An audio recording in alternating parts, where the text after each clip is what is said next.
All right, happy Tuesday afternoon. Thanks for hopping on NCSA Live. I'm David Kamisic here with Pat O'Malley, one of our baseball recruiting coaches. Pat joining the fun today. Pat, how are we doing today? I'm good, DK. How you doing? Doing well. And the Tom Selleck-looking fellow below me is Kyle Winters rocking the stash today. Kyle, how are we doing? I'm doing Tom Selleck-delicious. That's just the best compliment I've ever got in my life. Magnum PI. How could life get better? I figured I'd start with a high note for you today. You know that. That's about the only high note. Yeah. We appreciate you guys hopping on, whether it's, again, Facebook, YouTube, Twitter, whatever network you're watching us on. We're going to talk about the recruiting process as we do every Tuesday. Certainly want to open it up to any questions you guys have, so jot any questions you have in whatever, again, platform you're watching us on, and we'll get to as many of those here as we can over the next half hour or so. Last week, I was on with Philip Wells and JC Spate, two of our colleagues, talking about the breakdowns of Division I, II, and III.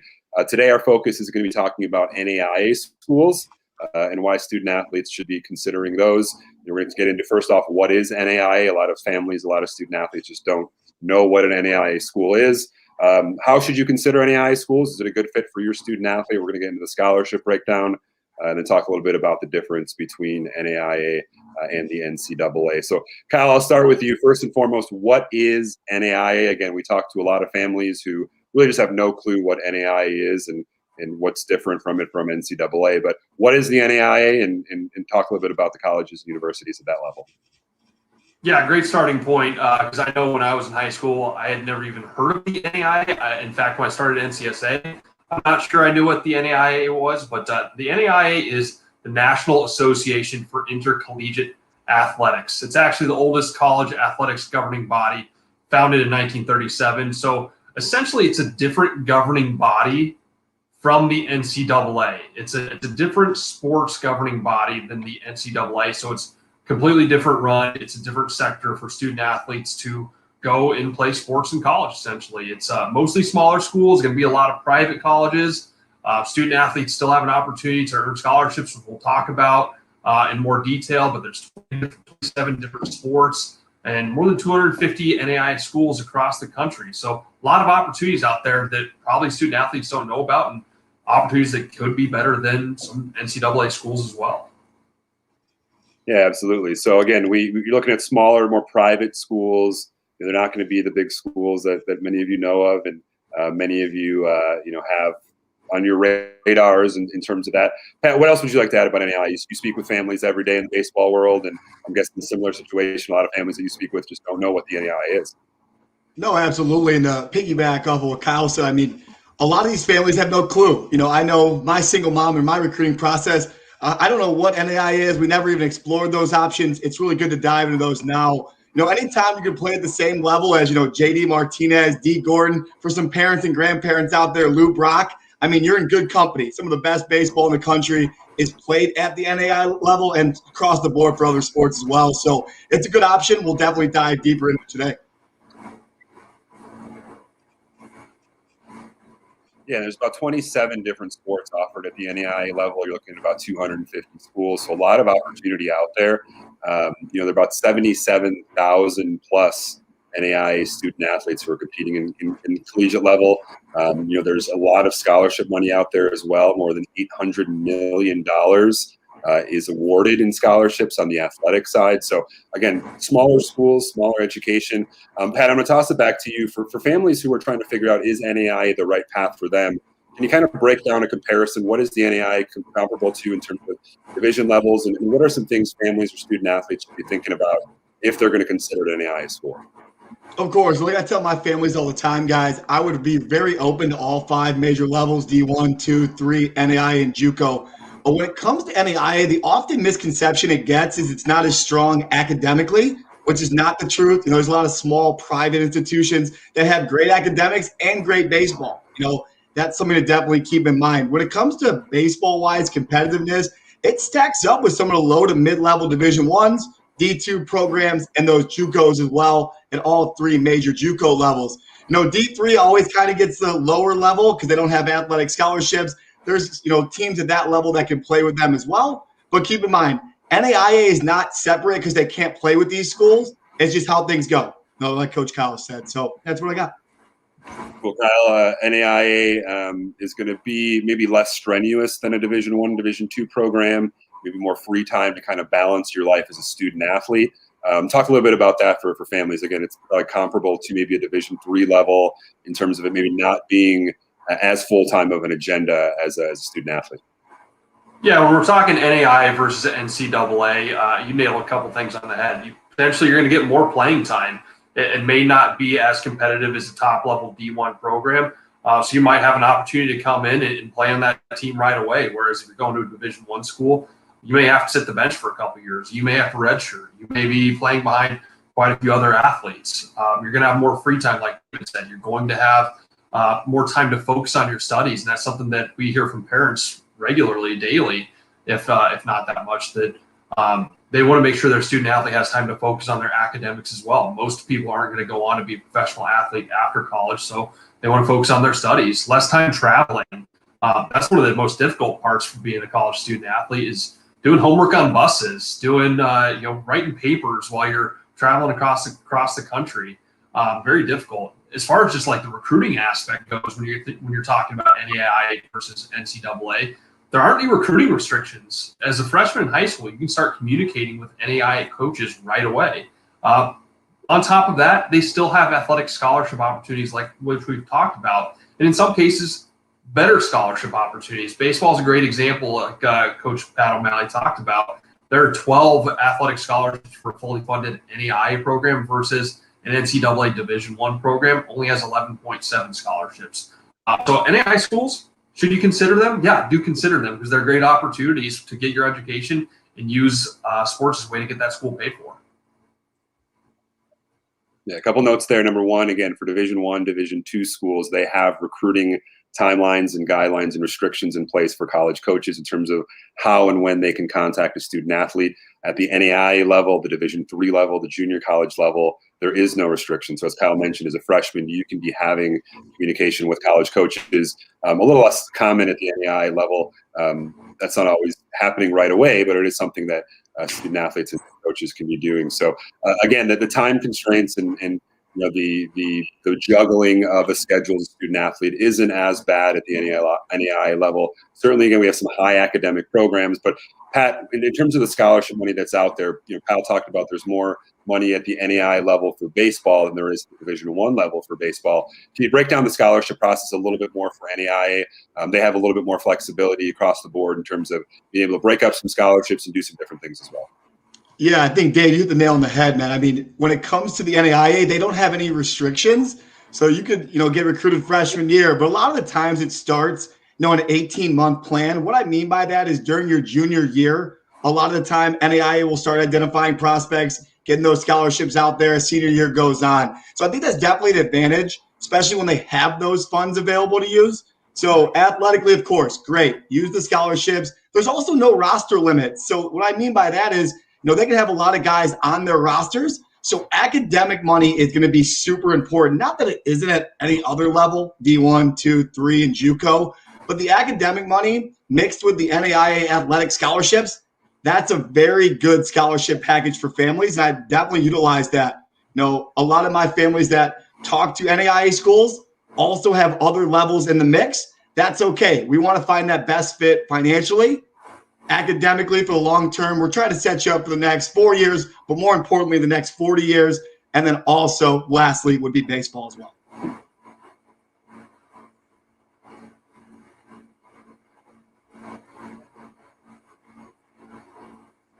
Did we lose David? We might have lost him here, Kyle. Can you hear me? We might have lost David. I'll kind of fill in. Wasn't sure. I saw him up there, but wasn't hearing anything. We're having terrible snowstorms here in Chicago, so that's probably having a big effect on everything. David, are you back? I'm back. Just I'm going to set this one out. You guys keep talking. Dave, could you hear everything I said there? Did you get me there? That's all that matters. You always sound great. Yeah, so everything's sounding good. Kyle, piggyback on that with scholarship. Yeah, I'll piggyback on scholarships. Like we kind of talked about, over $800 million in athletic scholarships awarded for NAIA schools. Student athletes who are struggling to find scholarship opportunities with some of the bigger name programs in the NCAA, they have a better chance of securing financial funding from NAIA programs. The other big piece is that NAIA scholarships or equivalency scholarships meaning that coaches divide up those scholarship budgets between multiple athletes. It means they don't have to give a full ride scholarship to one particular student athlete. They can break those up, and they can use academics to build on top of that as well. So in some cases, student athletes may be getting a better scholarship, getting more school paid for at a division, at a NAIA program than they may at a Division I, Division II, or Division III program, based on being able to stack the athletic and academic scholarship side of things. And these are private schools as well, so they may have more opportunities for grants. They may have more opportunities to help student athletes with financial aid as well, and that they're run through the NAIA. So again, just a great opportunity to get more of your school paid for, which how expensive college is these days. You don't want to be paying debt for paying down your college tuition for the next 30, 40, 50 years trying to get caught up. And you can get a great education at the NAIA level, right? I think some parents have the misconception that the D1s are the greatest academic schools and it goes down from there. But Pat, we know that's not the case. There's some great private schools, some great classroom sizes in terms of being a little bit smaller at the NAIA level, that the student athletes can still really get the best out of their academic future. Cool. Awesome. Let's talk a little bit about the difference between the NAIA and the NCAA. We've hit on a couple points here. Pat, you brought up that there's really no restrictions at the NAIA level, something that we talked about. But what else are some of the differences in terms of like the contact periods? I know it's different, where the NCAA has maybe more restrictions in place for D1, D2s. Again, NAIA schools, coaches, they have a little bit more freedom when it comes to the recruiting process. For sure. And I think we were talking about a little bit on the pre-webinar show per se, that the NAIA level is kind of like the wild, wild west. What I mean by that is it gets started early, like I touched on earlier, compared to the NCAA, when it comes to D1, D2, D3. I would take advantage of that, like I mentioned as well. Junior year comes around, we're not talking to any schools. That should be a good point to start making contact via questionnaires, emails, things like that. Consider the NAIA an option. I know in my personal recruiting process, I didn't know the NAIA was a thing. You guys have us here at NCSA. You guys have trusted sources. You guys have the information. Use it. Explore all levels. It doesn't mean that you can't play D1, 2, or 3, or JUCO level, to say the least, but definitely look at all 5 levels, because NAIA, like we've touched on, is a really good start.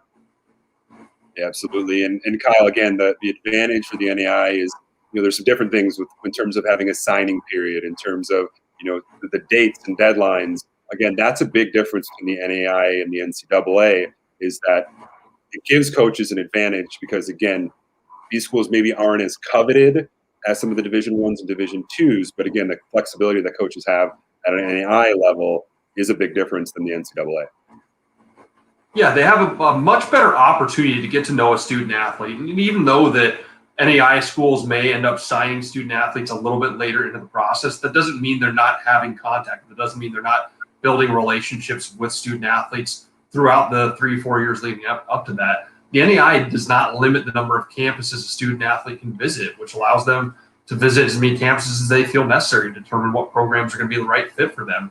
They're not restricted by those recruiting rules and calendars like we talked about. They have much more freedom to connect with student athletes and build those relationships over the course of 4 years. And so that's something that we hear a lot talking with student athletes and parents and families, is that we want to have a really good relationship with the coach. We want to feel really good about the program. We want to feel comfortable about where they're going. And so NAIA, again, is a great opportunity for that, because you can start visiting these schools and talking with these coaches freshman year. You can start getting to know them and figuring out if they're going to be a right fit before you have to sign that national letter of intent, before you have to sign on with a school.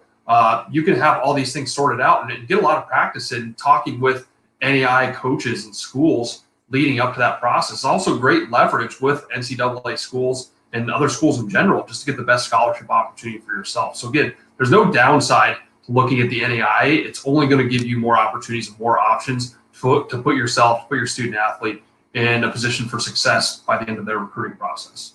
Kyle, you talk about this all the time, casting that net, right? Don't just look at one division level, really look across all division levels, and it's going to probably maximize the scholarship opportunity. I know you're a big proponent of that. Yeah, it's all about casting a wide net. And with something like the NCSA platform and our network, it makes it so much easier to do, rather than having to keep it in an Excel doc, rather than having to write everything down the way I might have had to, or my parents might have had to. You're going to want to get your information out in front of as many coaches and schools as you possibly want. Everybody has their favorite schools. I wanted to go play baseball at Miami or Stanford or Notre Dame. Guess what? I never heard from any of those coaches or any of those schools. So while I wanted to go play at those schools, I needed options. I needed opportunities. I ended up having to take what came my way. I didn't just take what was left over. Whereas student athletes these days, they can cast that wide net. They can get their information out in front of 10, 15, 20, 30, 40, 50, 100 schools and cast a wide net, see what comes back to them, and really figure out which one of those is best for them. So more options, the better when it comes to recruiting. The last thing you want is to just take whatever comes to you, or maybe just nothing ever comes to you. That would be the worst case scenario, is that you're waiting, hoping, and then just nothing ever comes through, and you end up kind of in a bad spot with no opportunities. Pat, you've coached at the junior college level. You have experience at the smaller levels. From a coach's perspective, what are some of the advantages from an NAIA perspective? What do you hear from coaches when you're talking to coaches at the NAIA level? Yeah, that's a great point. To piggyback off of Kyle as well, the NAIA level, with the no restrictions, you'll notice, if you guys are NCSA members in here or not, you'll see the roster openings start to come through this time of year for not only 2021s, but 2022s as well. Why I bring that up is NAIA schools with the no restrictions, especially in a year like this year with COVID, they're looking at multiple classes, and that doesn't happen a lot besides the D1 level. They get started a little bit earlier, but that's an advantage. Use that to your advantage. When I talk to coaches, they say, hey, we're closing out our 21 class this time of year, but we're wide open in the 22. So we're ready to go, get kids on campus, start going over admissions, all that good stuff. So NAIA, use that to your advantage as well.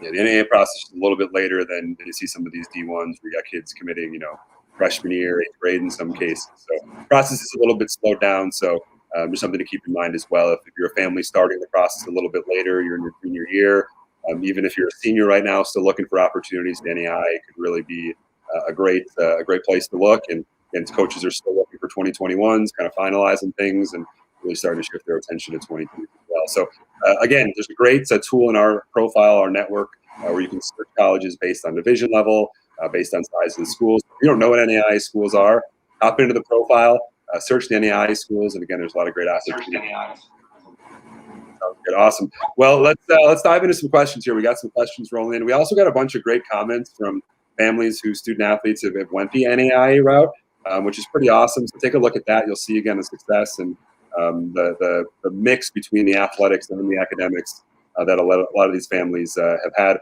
First question, we're going to start with you, Kyle, here. Russell wants to know, how do you set up a database for somebody who plays a sport? In this case, the daughter. How do you get the NCSA profile started? How do you get access to all the tools and the information that we provide, and the beautiful brilliance and education and guidance of a Pat O'Malley?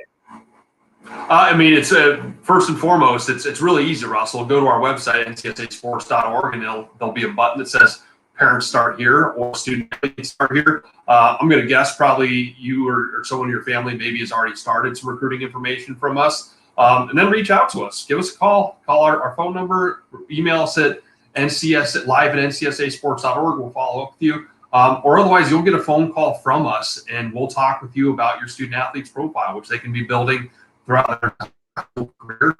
What we do on our end is we talk with families like yours about your student athlete, where they're at in the process, what they've done athletically and academically, where college coaches are at in the process, what you guys can be doing to help yourselves moving forward from here, and really going over what your goals are for the future and the steps that you're going to be needing to take to achieve those goals. So that's really what is involved in our recruiting assessment process, from talking with one of our recruiting coordinators to talking with one of our recruiting specialists who will go over the profile and actually activate it into our network. And then if you're fortunate enough to get to work with someone like Pat O'Malley, who's going to be there for you every step of the way throughout the entire recruiting process. But it all starts with just going to our website and starting a recruiting profile right there.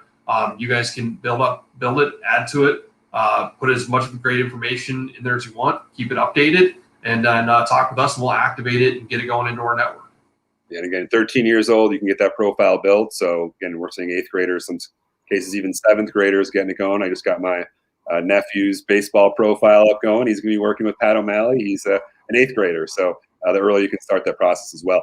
Pat, we sort of touched on this, but Brian is asking, and maybe you can kind of clarify a little bit more about the scholarship process for NAIA. But with NAIA, they can offer academic money on top of athletic scholarships. Can you just explain a little bit more about how that process works? How do you go about securing scholarships? Again, that's one of the big perks at the NAIA level, and obviously something that a lot of families are trying to figure out how to get as much of school before as possible.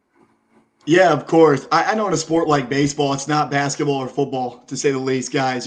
Academic money is a big part of that. We mentioned the 12 scholarships athletically per team that they can spread out. Keep in mind, these are 35-plus man rosters for baseball. When it goes with the athletic money, yes, academic money is a huge part of that, guys, especially in some of these small private institutions at the NAIA level. They'll take the athletic scholarship money, if you get any, and then the academic money, which you earn with your GPA and your test scores, to get you as close to your final, your financial package as possible that will work for your family. So to answer your question, yes, athletic and academic money is going to go hand in hand, and it's got to for a lot of families. I know it would have for mine if I would have explored those options. So absolutely. Awesome. I got a question here from Maya. So Kyle, we'll turn it over to you this one. What would you suggest for athletic students who are military-based? It's really hard to be considered for schools with military families often traveling around. You could probably relate this to any family that's moved or maybe had to make some adjustments with high schools or whatever the case is. So it certainly can throw a wrench in the recruiting process, but it's not something that should really deter someone from getting exposure or getting seen by college coaches. Yeah, great question, Maya. This probably would be a much bigger handicap 10, 15, 20 years ago, knowing that you don't necessarily build up a reputation in an area playing for a high school team or playing with a travel team in that area. What's great is that, as we've talked about it a lot, is that we have the NCSA profile. That's a great resume that you can continuously be building for college coaches. And with the restrictions in the world that we have right now, where college coaches aren't able to necessarily go watch student athletes play in person anyways, and they were trending away from that in the first place. Very few coaches go watch high school student athletes these days. They go more to travel tournaments and showcases, those types of things. Most of this recruiting is done online. You don't necessarily need to just hope that coaches are going to find you in your area. You can literally be moving all throughout the country and potentially in some cases all throughout the world. We work with hundreds of international student athletes as well that coaches probably never get to see in person. But as long as you're updating your profile, your information, as long as you're doing your due diligence to get yourself out in front of college coaches, using a profile, using video, and targeting the right school the right way, moving around a lot shouldn't be really something that detracts from having the opportunity to get recruited. So thank you to your family for your family's military service. It's awesome. Obviously, again, it makes things a little bit more difficult, but if you take the steps we talked about, it shouldn't hold you back in any way. Well, I'm going to follow 2 quick follow-up questions here. I'm going to fire answer here. Lorraine, NAIA does have an eligibility center that's separate from the NCAA Eligibility Center. So cover your bases if you're registering your student athlete, as a junior, Pat, I think that's kind of what we're looking for, junior year, senior year, you get the eligibility. Register for the NAIA and the NCAA. Again, those are separately governed bodies, so they have separate eligibility centers. Also, NAIA schools are all 4-year schools. They're not like a junior college. That's a 2-year school. NAIA schools are 4-year schools, just like a D1, a D2, or a D3. Pat, we've got a ton of scholarship questions coming in. Obviously, it's a keyword. You hear that, and people's attention goes a little bit. Capilot's got a good one here, and Rob asked a question about the value and kind of the process of scholarships. So Capilot wants to know, getting scholarships can be stressful for student athletes or families trying to figure out that process. What advice would you give families on getting scholarships that would benefit them, benefit parents, and take the stress? How do you get that scholarship? Again, I think the process of getting a scholarship, it's not overnight. From A to Z in recruiting, that's like probably B or W in the process. Right. And guys, the one thing I'm going to harp on first is this is not instant gratification. You're not going to join NCSA. You're not going to start playing high school ball, so on and so forth, and wake up the next day with a scholarship. You're talking to a guy myself. I always go back to my personal experience. And I signed July before my freshman fall of college. You guys heard me say July. So summer. You think if you thought I wasn't sweating, you guys are wrong. I was, but I wasn't with a trusted source like NCSA, I didn't have the right people in my corner, you guys still have that option. Get with a credible source. Get evaluated by someone like NCSA, not only on the field or on the court, track, whatever it may be, but also in the classroom. That alone is going to take away a lot of the stressors in the recruiting process. Cut that school pool in half or in 3/4. Once you start, looking at schools that make sense and check off the boxes for your family, you're going to get a lot of no's, but you're looking for one yes that ultimately is going to be your commitment. Keep going, stay the course, trust the process, get with someone like NCSA, someone that cares, someone that's going to be there for you every step of the way, and good things will happen. Guys, there's going to be some stressors. There's going to be hard times. Keep going. Awesome. Great insight. Again, Pat's on the front lines here talking to families, communicating with coaches. Again, this is the world that we live in here. Again, there's tons of great comments in the Facebook section. That's what I'm kind of looking at about families who've had experiences.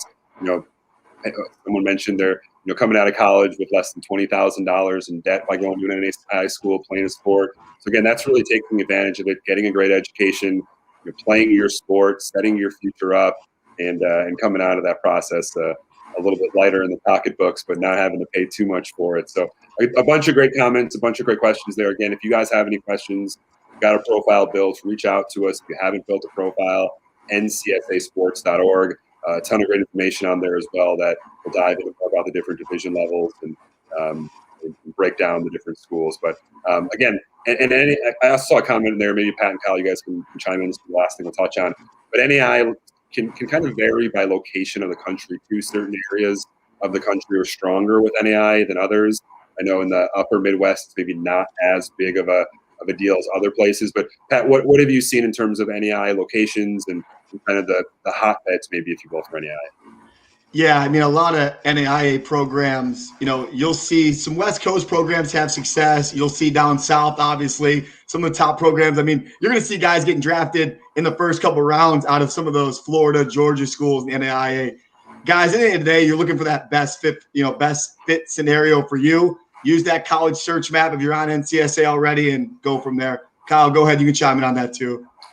Yeah, I was going to say pretty similar. You see a lot of these schools in the South, Texas, Oklahoma, Tennessee. Florida doesn't have Division III schools at all, so you'll see NAIA schools in Florida. That's where you're going to see a lot of them is kind of, for lack of better terms, the Bible Belt type of area. Some of them are going to be Christian schools, so it kind of makes sense that they fall into that region of the country. But again, at the end of the day, you're going to get a great education. It's not going to be dissimilar from getting an education from a Division I state school. Probably in most cases, you're going to get a better education. You're going to come out with a better degree coming from an NAIA school than, say, like a state school. But yeah, there are opportunities all over the country. But like you said, like David said, probably not as much in like the upper Northwest or upper Midwest as well. Cool, awesome. Well, some great insight from obviously two of the brightest minds we have here at NCSA. Two of the best hair guys, facial and just coming up with both at their head as well. But again, NAIA is a great option. Again, if you're not familiar with NAIA schools, utilize the tools, utilize the search map that we have in our network. Give us a call, reach out to us, explore those options. Again, 250 plus NAIA schools across the country. So cool. We're going to dive into some commitments here as we do to wrap up every show. So Kyle, we'll start up with you. Awesome. Yeah, Ava King's our first commitment for today. You guys can see soccer goalie. She's going to be heading to SUNY Stony Brook University. Outstanding school, outstanding program. Had some friends that played baseball there. I think one of them's a major leaguer, Tom Kohler, good buddy of mine that I still see popping up every now and then. So really solid program. Congrats, Ava. Well, we're going to head to Colorado, Kyle's home state, Ponderosa High School, Kyle. Oh, yeah, I know Ponderosa.